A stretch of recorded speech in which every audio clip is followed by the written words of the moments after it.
Hello friends, कैसे हो आप सब। तो आज हम पढ़ेंगे यूनिट नंबर फर्स्ट अपनी बुक का, जिसका नाम है उद्यमिता। ठीक है, इसको इंग्लिश में एंटरप्रेन्योरशिप कहते हैं।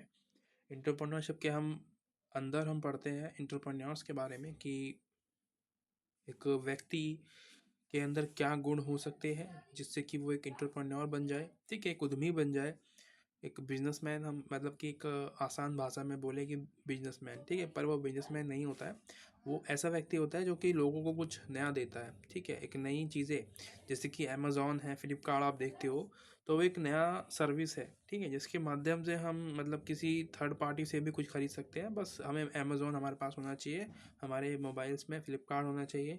तो ये क्या है, सर्विसेज प्रोवाइड कराते हैं लोगों की, मतलब कि आसान तरीके से कहीं की सर्विस देना और लोगों की ज़िंदगी को आसान बनाना, ये इनका काम होता है। ठीक है, उसको हम कहते हैं उद्यमी या उद्यमिता, एंटरप्रेन्योरशिप और एंटरप्रेन्योर। यहाँ पे हमारे जो कुछ फोकस होंगे, मेन जो उद्देश्य है इस चैप्टर को पढ़ने का, यहाँ पे हम समझने वाले हैं कि जो परिभाषा है वो क्या होती है। उसके अलावा इसके कारण क्या हो सकते हैं कि हम कैसे पहचानें कि कोई व्यक्ति किस तरीके से एक उद्यमी बन सकता है, एंटरप्रेन्योर बन सकता है। उसके अलावा कुछ मॉडल्स भी हैं, आपको देखने को मिलेंगे यहाँ पे। ठीक है, तो ये सारी चीज़ें हैं, हम साथ साथ में कवर करेंगे। जो भी इसके अंदर आने वाले हैं, केस स्टडी वगैरह भी शायद इसमें दे रखी है, वो भी देख लेंगे। उससे पहले हमें पता होना चाहिए कुछ फेमस उद्यमी हैं, उनके नाम यहाँ पे दिए हुए हैं, मैंने हाईलाइट किए हुए हैं आपके सामने रेड हाइलाइटर से। सबसे पहले आपको मिलेगा थॉमस एल्वा एडिसन। ठीक है, हेनरी। देखो, ये जो नाम हैं आपने सुने हुए हैं और इनका मतलब भी आपको पता है कि इन लोगों ने समाज के लिए कुछ नया करने की कोशिश की है और उसमें सफल भी हुए हैं कई हद तक। ठीक है, और जिसकी वजह से हम इनको पढ़ भी रहे हैं। जो कि सफल नहीं हो पाए हैं, उनका नहीं छपा है। ठीक है, इसलिए हम उनको नहीं पढ़ पाते हैं। और हेनरी फोर्ड, ये फोर्ड कंपनी के मालिक है। वॉल्ट डिज्नी, ये डिज्नी लैंड जो है आपका, उसके अंदर उनके मालिक हैं। ये बिल गेट्स हैं, धीरू भाई अंबानी, टाटा जमशेद और आदर्श पेरोज शाह गोदरेज, ये गोदरेज कंपनी के मालिक है। ठीक है, ये भी जो बहुत सारे लोग हैं, ये आपके एग्जांपल्स हैं, बहुत ही मतलब पुराने हैं ये लोग। पर अभी के देखें, कुछ नए लोग जो कि अभी जीवित हैं, ये हैं आपके जेफ बेजोन, एलन मस्क और हाँ, स्टीव जॉब्स। ठीक है, तो ये मतलब नाम हैं बहुत सारे, आपको देखने को मिलेंगे। इन्हीं की वजह से आज हम इस चैप्टर को पढ़ रहे हैं, इन बुक को पढ़ रहे हैं। ये सब्जेक्ट है, इनकी वजह से ही इसकी नींव रखी गई है। ठीक है, ये जो आप कह सकते हो कि ये जड़ है इस सब्जेक्ट के। ठीक है, और इस फील्ड के मालिक हैं ये, इस तरीके से। उसके अलावा इसमें कुछ निम्नलिखित गतिविधियाँ भी शामिल होती हैं। यहाँ पे ये होता है कि देखना होता है कि भाई एक व्यक्ति के अंदर ऐसा क्या हो कि वो एक उद्यमी बन सके। ठीक है, एक एंटरप्रेन्योर बन जाए। जैसे कि अभिनव विचार, नए नए आपके पास थिंग्स होनी चाहिए। ठीक है, आपके जो विचार होने चाहिए बिल्कुल नए थॉट्स होनी चाहिए, क्रिएटिव माइंड होता है ना, वैसा। उसके अलावा जो भी उसके पास उत्पाद है मौजूद उस समय में, उसको कुछ अच्छा करने की कोशिश करे, है ना। जैसे कि हमने स्टार्ट किया था कीबोर्ड वाले, जो कीपैड वाले मोबाइल्स थे नोकिया वगैरह के, है ना, मतलब छोटे से, जिसमें कि सिर्फ हम कॉलिंग ही कर पाते थे। लेकिन अब देखते हो कि उस फ़ोन के अंदर हम बहुत सारी चीज़ें कर सकते हैं। ठीक है, इवन हमें लैपटॉप कंप्यूटर की ज़रूरत भी नहीं पड़ती है, हम मोबाइल के अंदर ही हर एक काम कर लेते हैं। ठीक है, हमें रिसर्च करनी है, कुछ भी करना है, मोबाइल खोल लो और हर कुछ हो जाता है। इवन फोटोग्राफी वगैरह जो है, इस जो काम है ना, इसका हमने जो कैमरा वगैरह थे जो पहले आते थे, उन सबको बंद कर दिया है। टैप रिकॉर्डर, कैमरा और रेडियो, ये सब बंद कर दिए हैं इन चीज़ों इसके वजह से। मोबाइल जो आपके हाथ में है, क्योंकि इसके अंदर आपको सारी सर्विसेज अवेलेबल रहती है, कुछ भी कर सकते हो आप। एक नया व्यापार मॉडल बनाना, एक नई तरीके की चीज़ें निकालना, एक नया प्रोसेस बनाना कि चीज़ें जो है आसान हो जाए लोगों के लिए, सर्विसेज देना, सर्विसेज लेना आसान हो जाए, है ना। फ़ोन पे अगर आप अभी क्या करते हो कि कहीं आपकी प्रॉब्लम्स आ रही हैं, पता चल रहा है बैंक अकाउंट में दिक्कत आ रही है, तो आप जो है कॉल करके पूछते हो कि भाई ऐसा क्यों हो रहा है, मेरे अकाउंट से पैसे क्यों कट गए, तो आपको बताते हैं। तो ये सर्विसेज हैं, ये भी एंटरप्रेन्योरशिप के अंदर ही आते हैं। किसी ने सोचा है, नया आइडिया था ये, जिसकी वजह से आप ये सब चीज़ें कर पा रहे हो, है ना। उसके अलावा जो भी उत्पाद आपके आपके द्वारा बनाए गए हैं, उसको एक बाज़ार देना। ठीक है, जैसे कि मोबाइल का एक नया बाज़ार है, जैसे कि लोगों की डिमांड है तो भाई बाज़ार बन गया, है ना। शुरू में जब आया था तो एक तरीके से हंगामा मच गया था कि भाई मोबाइल आ गए हैं, अब हम इससे जो है इतनी दूर बैठे लोगों से आराम से हम बात कर सकते हैं बिना उनके पास जाए, है ना। कितनी सुविधाएं हो गई थी। तो ये क्या है, लोगों के जो जीवन है उसको आसान बनाने का काम कर रहा है यहाँ पे। तो हमने जान लिया कुछ जो है शामिल कुछ तत्व थे इसके अंदर, वो हमने पढ़ लिए हैं। अभी हम बात करेंगे कॉन्सेप्ट के बारे में कि डेफिनेशंस वगैरह क्या होती है इसकी, अवधारणाएं या परिभाषाएं जिनके बारे में मैं आपको बात कर रहा था, बता रहा था। तो देखते हैं इसमें क्या दिया हुआ है। सबसे पहले एक फ्रांसीसी शब्द है ये जो आप पढ़ रहे हो, जिसका एक फ्रांस में कुछ वर्ड ऐसा दिखता है, ये इंटरपेंद्रा, पेंद्रे या पेंद्रा कुछ करके है, हिंदी में भी इंटरपेंद्रे लिखा हुआ है। ठीक है, इसका जो अर्थ है शब्द का वो उपक्रम होता है। तो उपक्रम करना यानी किसी पे एक तरीके से एहसान करना, किसी की हेल्प करना, मदद करना, इस तरीके से। ठीक है। और एक फ्रांसीसी समाजशास्त्री, सॉरी अर्थशास्त्री है, ये इकोनॉमिस्ट है, इनको इनका नाम है रिचर्ड कैंटिलन। इन्होंने एक विचार दिया है कि भाई एक इंटरप्रेन्योर कौन होता है। ये कह रहे हैं कि एक उद्यमी जोखिम लेने वाला व्यक्ति है जो उद्देश्यपूर्ण ढंग से संसाधनों का आवंटन करता है, उनका प्रयोग करता है और मुनाफे को अधिक करने के बारे में सोचता रहता है और लाभ कमाने की उसकी मंशा होती है। ठीक है, बेसिकली लोगों को सर्विसेज देगा तो डेफिनेटली उसके बदले में वो कुछ तो चाहेगा ना। आप किसी के लिए फ्री में काम तो करोगे नहीं। तो ये उद्यमी भी वही होता है, पर अपने लाभ कमाने के चक्कर में ये लोगों की भलाई करता है। ठीक है, ये भी बात सही है, इससे भी हम जो है मुंह नहीं मोड़ सकते कि ऐसा नहीं होता है।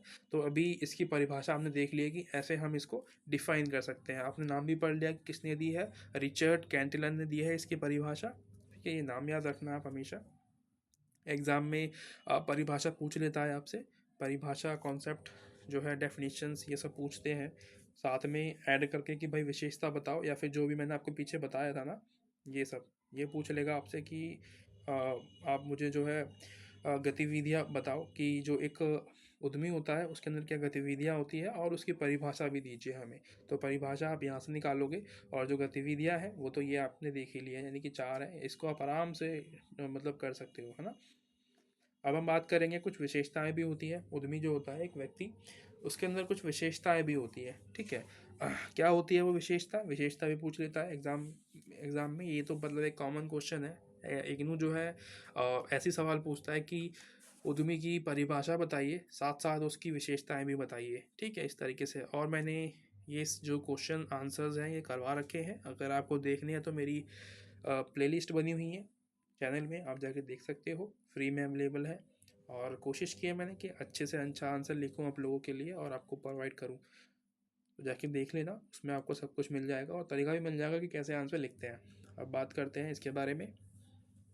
तो विशेषताओं में क्या है, एक उद्यमी के पास या जो एक उद्यमी होता है नया संगठन का निर्माण करता है, एक नया माहौल बनाता है, एक नई लोगों से जुड़ता है। ठीक है, नए नए विचार के लोगों से जुड़ता है और नवीनता का संचार करता है। ठीक है, एक नया तरीका ईजाद करता है, काम करने का जो प्रोसेस होता है वो भी नया होता है। ठीक है, क्योंकि नया व्यक्ति है तो उसका जो एक तरीका होगा सोचने समझने का, काम करने का तरीका सब अलग होगा। और रिस्क लेना तो एक मतलब आम बात है एक उद्यमी के लिए, एक इंटरप्रेन्योर के लिए, क्योंकि इंटरप्रेन्योरशिप एक रिस्क की तरह है, क्योंकि एक बिजनेस की तरह इसको हम मानते हैं। और अनिश्चितता मतलब जो नहीं कर सकता, जो नहीं हो सकता, इसको हम कहते हैं इंग्लिश में इम्पॉसिबल, उसको भी करके दिखाता है। इसके अलावा लोगों को मूल्यवान बनाता है। अभी हम पीछे पढ़ते हुए आ ही रहे हैं कि बहुत सारे नाम हैं, Jeff Bezos, Steve Jobs, Jamshed ji Tata, ठीक है, हैरी फोर्ड। तो ये बहुत सारे जो है डिज्नी लोग हैं जो कि जिनके बारे में हम पढ़ते हैं। तो ये क्या है, मूल्यवान लोग हैं। इनके बारे में हम इसलिए पढ़ते हैं क्योंकि ये इनके पास वैल्यू है, इन्होंने समाज को कुछ दिया है, राइट। उसके अलावा ये नए विचारों का मतलब कि नए नए विचार लेके आता है, नए नए प्रोसेस काम करने के लेके आता है ना। अभी आप देखते हो कि मोबाइल फ़ोन्स पे आप कुछ भी मतलब कि सर्विस सेंटर्स पे कॉल करते हो, पूछते हो कि मैंने जो आपको कार दी है वो अभी तक हुई कि नहीं हुई है, वो आपको बताते हैं। पहले ऐसा नहीं था, पहले लोगों को जाना पड़ता था पूछने के लिए, अब वो नहीं हुआ तो वापस आ गया बेचारा वो ऐसे ही। ठीक है, तो क्या है मतलब कि जो प्रॉब्लम्स थी उसको कम करना किसी भी तरीके से, उसका एक उद्यमी का ये मतलब कर्तव्य होता है, वो ये काम करता है। इसके अलावा वस्तु यानी कि जो प्रोडक्ट्स होते हैं और सेवाओं का निर्माण करना, नई नई जो प्रोडक्ट्स होते हैं, सेवा होती है, उनका निर्माण करना, लोगों को हेल्प करना, उनकी जो भी वो सर्विसेज ले रहे हैं उसको अच्छा देना, राइट। उसके अलावा इसमें बहुत सारी गतिविधियाँ होती है और ये रोज़गार भी देता है। जिस भी देश में ये जाएगा वहाँ पे रोज़गार तो आपको मिलेगा ना। जैसे कि एक अमेज़ॉन का एग्जांपल लेते हैं, अमेज़ॉन कोई हमारे घर की कंपनी तो है नहीं, ठीक है, विदेशी कंपनी है। तो ये हमारे देश में आके काम कर रहे हैं तो लोगों को रोज़गार मिल रहा है। जो डिलीवरी वाला बंदा है आपके घर में आता है उसको रोज़गार मिल रहा है इसी वजह से, ताकि क्योंकि वो जो हम बुक करते हैं ऑनलाइन, जो भी ऑर्डर करते हैं वो व्यक्ति हमारे घर तक पहुंचाता है, उसके लिए उसको पैसे मिलते हैं, ठीक है। तो उसका भी फ़ायदा हो रहा है, जो सेलर है उसको तो घर बैठे बैठे उसका सामान बेच रहा है, राइट। उसको कोई मतलब दिक्कत ही नहीं है उस चीज़ में, तो बहुत सारा जो है हमारे लिए फ़ायदा हो जाता है। उसके अलावा भारत में उद्यमिता का उद्भव, इसमें कुछ भी नहीं है, आपको बस ये याद रखना है कि बहुत पुराना है, बहुत पुराना है, यानी कि जितना हमारा ऋग्वेद है उतना पुराना है ये, ठीक है। उसके अलावा क्योंकि उस समय हम देखते हैं कि बिजनेस हमारे देश में कुछ कोई आज से नहीं है, कोई 1000 साल पहले का नहीं है, मतलब अनगिनत बहुत पहले से है ना। हम इवन शायद अंदाज़ा भी नहीं लगा पाए कि इतना पुराना है। ऋग्वेद जितना पुराना है उतना ही पुराना हमारा व्यापार है और देशों से, यानी कि बाहर के जो देश हैं उन लोगों से। इसमें कोई डायरेक्ट सवाल नहीं आएगा आपके लिए। उद्यमिता के निर्धारक क्या होते हैं, यानी कि कहने का मतलब ये कि ऐसे क्या आपके अंदर क्वालिटीज़ होंगी जिससे कि आप एक उद्यमी बन सकते हो, ये बात कर रहा है ये जो सवाल है निर्धारक, यानी कि डिसाइड कौन करेगा, कौन से आपके अंदर स्किल्स हैं जो कि डिसाइड करती है कि आप एक उद्यमी बनने के लायक हो, ठीक है। तो सबसे पहली स्किल्स क्या होंगी आपके अंदर, व्यक्तिगत स्किल्स होंगी, इसके अंदर भी बहुत सारी चीज़ें आती हैं, मैं बताऊंगा अभी आपको। उसके बाद पर्यावरण कारण, ठीक है, यानी कि जहाँ भी आप जिस माहौल में आप काम कर रहे हो आपका बिहेवियर कैसा है उन लोगों के साथ, इसके बारे में पर्यावरण कारक बताता है आपको। उसके अलावा व्यक्तिगत कारक, इनके बारे में हम अभी नीचे देखेंगे, ठीक है। तो आपकी लेफ्ट साइड में यहाँ पे व्यक्तिगत कारक है, इसको हम पर्सनल कहते हैं, उसके अंदर यहाँ पे कहते हैं हम इन्वायरमेंट, ठीक है, ई कर देता हूँ मैं। तो इन दोनों को आप देखो, पर्सनल रीजंस में या पर्सनल कारक में बता रहा है कि क्षमता का होना बहुत ज़रूरी होता है, पहल करने की क्षमता, यानी कि कोई भी चीज़ आप करने वाले हो तो आप पहले बोलो कि हाँ मैं करूँगा इस चीज़ को, है ना। कभी भी ये नहीं कहो कि नहीं मैं नहीं कर सकता या आप कर लो, बहाने नहीं बनाओ, ठीक है। एक उद्यमी के अंदर ये होना चाहिए कि वो पहल करे कि मैं करूँगा, मैं सबको हेल्प करूँगा, मैं सबकी हेल्प करूँगा, लीडरशिप करूँगा मैं, ठीक है। इस तरीके से आगे बढ़ के सहयोग करना। उसके अलावा जो संसाधन होते हैं हमारे देश में उसको जुटाना, जो भी मतलब हमारे देश में जो अवेलेबल प्रोडक्ट्स हैं, जो भी कच्चा माल हमारे पास है, मटेरियल है, उसका यूज़ करना लोगों की भलाई के लिए, ताकि लोगों की भलाई हो और उससे पैसा आए, और वो जो पैसा आए उससे वो उद्यमी उस पैसे को अपने बिजनेस में लगाए, अपने एंटरप्रेन्योरशिप में लगाए और अच्छा जो है सर्विसेज दे लोगों को। उसके बाद उसके अलावा वातावरण को समझने की क्षमता, यानी कि जो इन्वायरमेंट होता है वो, देखो ये सब सारी चीज़ें जो है एक व्यक्ति के अंदर होनी चाहिए, ठीक है। स्किल है, ये सारी चीज़ें व्यक्ति के अंदर से आती है। दृढ़ता होनी चाहिए व्यक्ति के अंदर की काम करने का, यार मैं करके रहूँगा इस काम को, चाहे मुझे 10 घंटे क्यों ना लग जाए, ठीक है, एक्स्ट्रा टाइम करना पड़े कोई बात नहीं, पर मैं इस काम को करके दिखाऊंगा इस तरीके से। और लचीलापन होना चाहिए, ठीक है, फ्लेक्सिबिलिटी होनी चाहिए कि काम को अगर काम अगर आधे घंटे में हो रहा है तो आधे घंटे में करे, ठीक है। और या फिर उसको टाइम लग रहा है तो कोई बात नहीं, टाइम लेके करे, पर उस काम को अच्छे से करे, ठीक है, मन लगा के करे, इस तरीके से। रचनात्मकता होनी चाहिए उसके अंदर, और रचनात्मकता के साथ क्रिएटिव इनोवेटर्स, ये सब उस व्यक्ति के अंदर ये गुण होने चाहिए। समस्याओं का समाधान, प्रॉब्लम सॉल्वर होना चाहिए एक, ठीक है। जोखिम लेने वाला व्यक्ति, ये तो हमने बात कर ली है। अचीवमेंट वाला होना चाहिए, यानी कि लोग चीज़ों को हासिल करना आना, मतलब उसके अंदर होनी चाहिए कि भाई मुझे ये हासिल करके रहना है किसी भी करके, ठीक है। उसके अलावा शक्ति और एफिलिएशन, अभिनय, मनोदृश्य, ये सारी चीज़ें पर्सनल जो है उसके अंदर आती है, यानी कि व्यक्तिगत जो कारण है उसके अंदर आते हैं। इसके अलावा हम बात करते हैं पर्यावरण कारण, यानी कि जब भी वो कहीं ऑफिस में काम कर रहा है उसका जो इन्वायरमेंट होगा उसको एक पॉजिटिव पॉजिटिव इन्वायरमेंट बनाना चाहिए, ठीक है, पॉजिटिव इन्वायरमेंट। उसके अलावा उद्यमी के संस्कार होने चाहिए कि भाई जो भी उसके साथ में काम कर रहे हैं उससे तमीज़ से बात करें, ठीक है, आप करके बात करें, जो भी काम कराना है उससे तमीज़ से बोले कि या क्या आप ये काम कर सकते हो, इस तरीके से, मतलब एक पोलाइटली पूछे, क्योंकि आप ऑफिस में काम कर रहे हो, आप कोई टपोरी तो हो नहीं कि तुम मतलब कि कैसे भी बोल दिया। अपने एम्प्लॉय से छोटे हो चाहे बड़े हो, आपको उनसे तमीज़ से पेश आना है, इसको कहते हैं उद्यमी की संस्कृति, ठीक है। कल्चर भी होना चाहिए व्यक्ति के अंदर। राजनीतिक और कानूनी वातावरण भी होना चाहिए। कहने का मतलब ये है कि उस जो क्या कहते हैं एंटरप्रेन्योर है, या जो जिस स्थान पे आप काम कर रहे हो एंटरप्रेन्योर बनने के लिए, या एंटरप्रेन्योर हो आप, तो आपकी राजनीति अलग होनी चाहिए, ठीक है। राजनीति ना करो वहाँ पे, आप राजनीति करने के लिए नहीं आए हो, वहाँ पे आप आए हो काम करने के लिए, ठीक है। जो एम्प्लॉयज़ आपके साथ काम कर रहे हैं वो भी आपसे कुछ आशा रखते हैं कि आप उनसे तमीज़ से बात करोगे। ऐसे नहीं कि आप राजनीति कर रहे हो, आप किसी और से कह रहे हो कि उसको धमका जाके, नहीं ऐसे कर वैसे कर, जैसे जैसे हमारे पॉलिटिशियंस करते हैं ऐसे, बिल्कुल भी नहीं। हमें तमीज़ से रहना है और राजनीति नहीं करनी, हमें काम करना है वहाँ पे। और लीगल होना चाहिए हर एक चीज़, जो भी हम काम कर रहे हैं वो लीगल प्रोसेस होना चाहिए। उसके अलावा प्रगति होना, उद्योग यानी टेक्नोलॉजी है उसको हमेशा हमें इंक्रीजिंग करना है, ठीक है, आगे बढ़ाने की कोशिश करनी है। और स्थिति भी परफेक्ट होनी चाहिए उसके अकॉर्डिंग। इसके अलावा अगर आपको इनके बारे में और पढ़ना है तो नीचे यहाँ पे दिया हुआ है आपको, ठीक है, बड़े बड़े शब्दों में, ये भी आप जो है पढ़ सकते हो इफ़ यू वांट। बाकी मैंने आपको बता ही दिया है, इसके अंदर कुछ और ख़ास है नहीं। फिर हम बात करेंगे उद्यमिता और आर्थिक विकास के बारे में।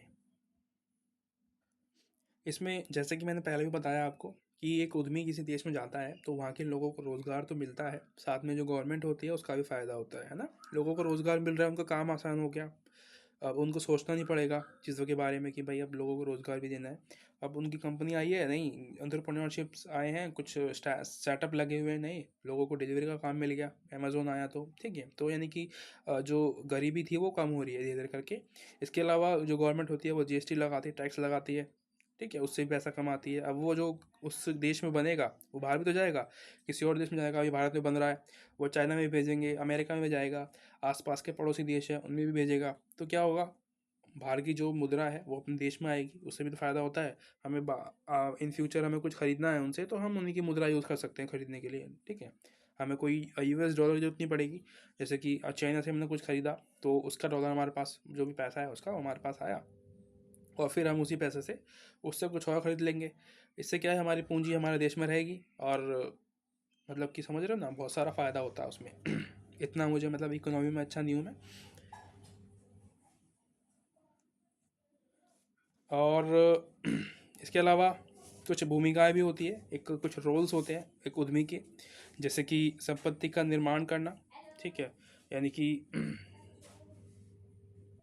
इसमें क्या होता है कि मतलब किसी देश में अगर कोई उद्यमी आया है, उद्यमी एंटरप्रेन्योरशिप आई है, कोई बिजनेस हो रहा है, तो वहाँ के लोगों को रोज़गार मिलता है, ठीक है, उत्पाद बढ़ता है वहाँ का, उस देश के अंदर जीडीपी में अच्छा मतलब कि ग्रोथ होती है, तो उससे भी बहुत ज़्यादा जो है संपत्ति का निर्माण होता है, राइट।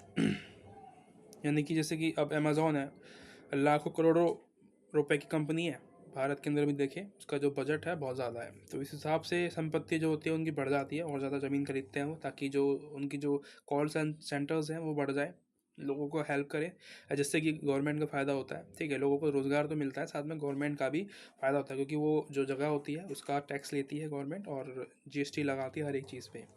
उसके अलावा रोज़गार सृजन, ये तो हमने पता ही है कि भाई रोज़गार देता है। संतुलन क्षेत्र विकास समृद्धि, यानी कि बैलेंस विकास होता है उस क्षेत्र का, ग्रोथ जो होती है वो मतलब प्रॉपर तरीके से होता है, ऐसा नहीं कि कभी बहुत ज़्यादा मंदी हो गई, कभी बहुत ज़्यादा तेज़ हो गई, ये तो नॉर्मल छोटी मोटी जो एक होती है ना, मंदी तेज़, ये तो चलता रहता है, पर ऐसा नहीं कि मतलब भुखमरी आ गई है। वो जो जगह होगी, क्षेत्र होगा, वो मतलब प्रॉपर तरीके से काम करेगा फिर। सकल घरेलू उत्पाद, यानी कि जीडीपी जो होती है, ग्रॉस डोमेस्टिक प्रोडक्ट जो होते हैं वो वो भी अच्छे होते हैं। ठीक है, जीडीपी जो होती है किसी देश की वो भी अच्छी रहती है। जीवन स्तर में वृद्धि होती है, लोगों की जो लाइफ स्टाइल होती है वो भी अच्छी हो जाती है। अंतर्राष्ट्रीय व्यापार में वृद्धि होती है, यानी कि जो इंटरनेशनल हम ट्रेड करते हैं उसमें भी हमारा जो है हम अच्छा एक ग्रोथ देखते हैं कि भाई हमारी जो हम व्यापार कर रहे हैं बाहर के देशों से और जो मुद्रा है वो हमारे देश में आ रही है, जिससे कि हमारा फ़ायदा होता है। उद्यमिता की कुछ मॉडल है, ये भी हमने पढ़ना था, जैसे कि महत्वाकांक्षी नवप्रवर्तक यानी कि एम्बिशियस इनोवेटर्स होते हैं। इनमें कुछ नया करने की क्षमता होती है। जोखिम उठाना इनके लिए कोई बड़ी बड़ी बात नहीं है, ये उठाते रहते हैं। कोई भी काम करेंगे, कोई भी नया प्रोडक्ट लेके आएंगे, लॉन्च करेंगे, कुछ भी नया सोचेंगे, वहाँ पे सोचना पड़ता है, राइट, रिस्क उठाना ही पड़ता है व्यक्ति को। और असफलता भी होती है, उसको सहन करना एक उद्यमी का कर्तव्य होता है, काम होता है। और इसकी जो सोच होती है वो बहुत ज़्यादा एम्बिशियस होती है, यानी कि ऊंची सोच होती है। जो गोल्स होते हैं बहुत बड़े बड़े होते हैं, छोटे मोटे गोल्स नहीं होते। उसके अलावा अडेप्टिव इनोवेटर्स होते हैं, नए विचार ग्रहण करना, ठीक है। और जो बाज़ार में जो वस्तु उपलब्ध है या जो वस्तु उपलब्ध नहीं है उनको देखना और उसके अकॉर्डिंग काम करना, है ना। जैसे कि हमारे इंडियन मार्केट में कुछ चीज़ों की कमी है तो उसे देखना, पहचानना कि ये कमी है, लोगों की डिमांड है, तो उस काम को करना, उसको बनाना, ठीक है। उस प्रोडक्ट को, पर्टिकुलर प्रोडक्ट के ऊपर ध्यान देना ताकि लोगों को वो मिल सके, है ना। बाद में आता है एकल रोजगार। सेल्फ एम्प्लॉय भी होते हैं, खुद भी काम करते हैं, मतलब अपने लिए। प्रबंधकीय नियोक्ता कहते हैं इसको, प्रबंधकीय नियोक्ता। इसका मतलब क्या होता है? एक व्यक्ति होता है ऑफिस के अंदर जो कि सभी का ध्यान रखता है, एक मैनेजर जिसको हम कहते हैं। वो सभी के ऊपर नज़र रखता है कि कोई व्यक्ति सही से काम कर रहा है, कौन नहीं कर रहा है, ठीक है। उसको कहते हैं हम प्रबंधक नियोक्ता। सामाजिक उद्यमी यानी कि जो समाज के अंदर या समाज में सकारात्मक बदलाव लाए, ठीक है, चेंजेस लाए, पॉजिटिव चेंजेस जिसको हम कहते हैं वो लाए, उसको हम कहते हैं सामाजिक उद्यमी। यहाँ पे आप पढ़ोगे थ्योरीज के बारे में, उद्यमिता के सिद्धांत। कुछ लोग हैं जो कि बता रहे हैं उद्यमिता के बारे में, जैसे कि मनोवैज्ञानिक है, ठीक है। यहाँ पे मनोवैज्ञानिक मिलेंगे आपको। मनोवैज्ञानिक से मेरा मतलब है कि वो लोग जिसको हम साइकोलॉजिस्ट कहते हैं, ठीक है। साइकोलॉजिस्ट जो कि आपके मन की बात पढ़ते हैं, दवाएं देते हैं जो डिप्रेशन में होता है उनको, तो वो लोग हैं। वो लोग बता रहे हैं कि एक उद्यमी क्या होता है, ठीक है। उसके अलावा एक आर्थिक या अर्थशास्त्री जिसको हम कहते हैं, इकोनॉमिस्ट, वो भी कह रहे हैं, कुछ सिद्धांत दे रहे हैं अपना। किसके बारे में? उद्यमिता के बारे में, उद्यमी के बारे में। अवसर आधारित उद्यमिता का सिद्धांत, ये भी एक सिद्धांत है, कुछ लोगों ने बना दिया मिलके। सामाजिक यानी कि सोशोलॉजिस्ट होते हैं, सोशोलॉजिकल बोलते हैं, सोशोलॉजिस्ट कह लो। वो भी यानी कि जो समाजशास्त्री होते हैं वो है। मानव शास्त्री जो कि एक अलग व्यक्ति होते हैं, उनकी भी विचार है, वो भी हम पढ़ेंगे। एक और व्यक्ति होगा यहाँ पे शायद लास्ट में, हाँ, संसाधन आधारित उद्यमिता, ये भी है। इन सभी के बारे में हम पढ़ेंगे, टेंशन मत लो। सबको देखेंगे कि कौन कौन से व्यक्ति क्या कह रहे हैं, ठीक है। हमारा जो मेन फोकस होगा यहाँ पे जानना होगा कि जो अलग अलग उद्यमी हैं, अलग अलग विद्वान हैं, अलग अलग सिद्धांत है, वो क्या कह रहे हैं उद्यमिता के बारे में। ये सवाल आपसे पूछा जाएगा, एग्जाम में आता है, ठीक है। यानी कि अगर 3 बार एग्जाम हुए हैं, 3 बार में से 2 बार तो ये वाला सवाल पूछेगा ही डेफिनेटली, ठीक है। स्टार्ट करते हैं इस वाले को। तो इसमें जो साइकोलॉजिस्ट है, मनोविज्ञानी है, वो ये कह रहे हैं कि जो उद्यमी है एक ऐसा व्यक्ति होता है जो कि रिस्क उठाने के लिए तैयार रहता है और हर संभव प्रयास करता है अपने काम को अच्छे से करने के लिए।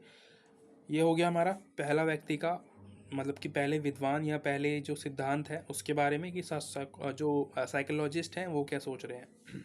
हम बाद में देखो, बहुत सारी चीज़ें लिखी हुई हैं यहाँ पे, आपको सब पे ध्यान देना है। छोटी मोटी चीज़ें इसमें से उठानी है, समझना है कि कौन क्या कह रहा है। उसके बाद नीचे आएंगे, आपको मिलेंगे एक अर्थशास्त्री, ठीक है। अर्थशास्त्री या आर्थिक उद्यमिता, या जो अर्थशास्त्री है वो ये कह रहे हैं उद्यमिता के बारे में कि उद्यमी एक ऐसा व्यक्ति होता है जो कि रिस्क लेता है, ठीक है। जोखिम लेता है, इसको इंग्लिश में रिस्क कहते हैं, हिंदी में जोखिम कहते हैं, ठीक है। यानी कि एक डर भी रहता है उसके पीछे कि वो जो जो भी वो एक्सपेरिमेंट कर रहा है, जो भी वो प्रोडक्ट बना रहा है, वो बेचेगा भी कि नहीं बेचेगा, ठीक है, या जो सर्विसेज दे रहा है वो काम आएगी भी या नहीं आएगी लोगों को। तो ये भी जो है एक मिथ रहता है मन के अंदर समाज उद्यमी के हमेशा। तो ये कौन कह रहा है? अर्थशास्त्री कह रहा है। मैं पहले बता रहा हूँ, बस हमें विचार जानने हैं, ऐसा नहीं कि हम पूरा खोल के बैठ जाएं कि नहीं ये क्या कह रहा है, और भी देखें इसके बारे में, कंफ्यूज हो जाओगे, कोई फ़ायदा नहीं है। पहले आप ऐसे पढ़ लो, उसके बाद आप मेरी बात सुनने के बाद एक बार वीडियो और देख लेना, एंड देन एक बार चैप्टर पढ़ लेना, देख लेना आपके पास कितना नॉलेज आ जाएगा इसके बारे में, ठीक है। फिर आपको दोबारा पढ़ने की आवश्यकता भी नहीं होगी एग्ज़ाम के टाइम पे। अवसर आधारित उद्यमिता का सिद्धांत, ये क्या कह रहे हैं कि अवसर का जो लाभ है वो उठाना ये जानते हैं, ठीक है। क्योंकि जो उद्यमी होता है, जो भी अपॉर्चुनिटीज़ आती हैं उसको अच्छी तरीके से ग्रैब करता है कि भाई अब दिवाली आ रही है, तो दिवाली पे लोग सामान खरीदते हैं, इलेक्ट्रिकल सामान खरीदते हैं, फ्रिज खरीदेंगे, टीवी खरीदेंगे, मोबाइल फ़ोन्स खरीदेंगे, लैपटॉप खरीदेंगे, टैबलेट्स खरीदेंगे, वॉशिंग मशीन खरीदेंगे, रेफ्रिजरेटर खरीदेंगे। तो इस पे ध्यान देगा, ठीक है, सर्विसेज देने के ऊपर कि भाई मुझे बनाना है, ठीक है, दिवाली से पहले पहले, ताकि लोग खरीद पाएँ इस चीज़ को। तो ये क्या है? अवसर की लाभ उठाना भी जानता है। सामाजिक उद्यमिता का सिद्धांत, ये क्या है?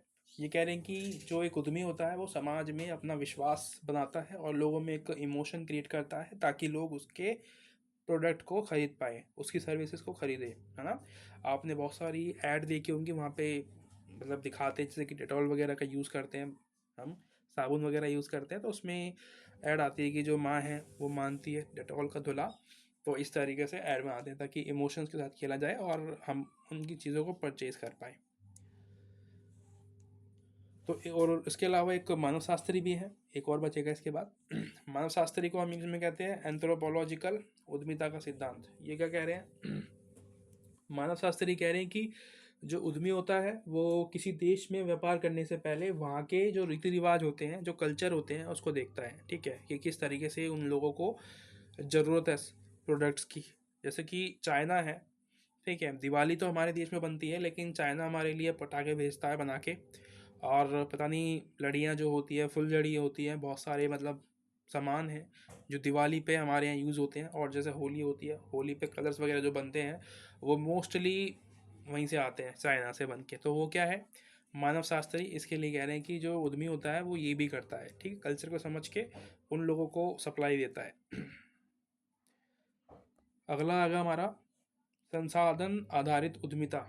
रिसोर्सेज भी देखने होते हैं कि भाई कहीं पे अगर जा रहा है कोई उद्यमी कोई काम करने के लिए, तो क्या वो जो प्रोडक्ट्स हैं, वो जो कच्चा माल है वहाँ पे अवेलेबल भी है या नहीं है, ठीक है। अगर नहीं होगा तो कोई ना कोई तो सोल्यूशन निकालना पड़ेगा उसके लिए, तो उसके लिए भी उसको तैयार रहना पड़ता है, ठीक है।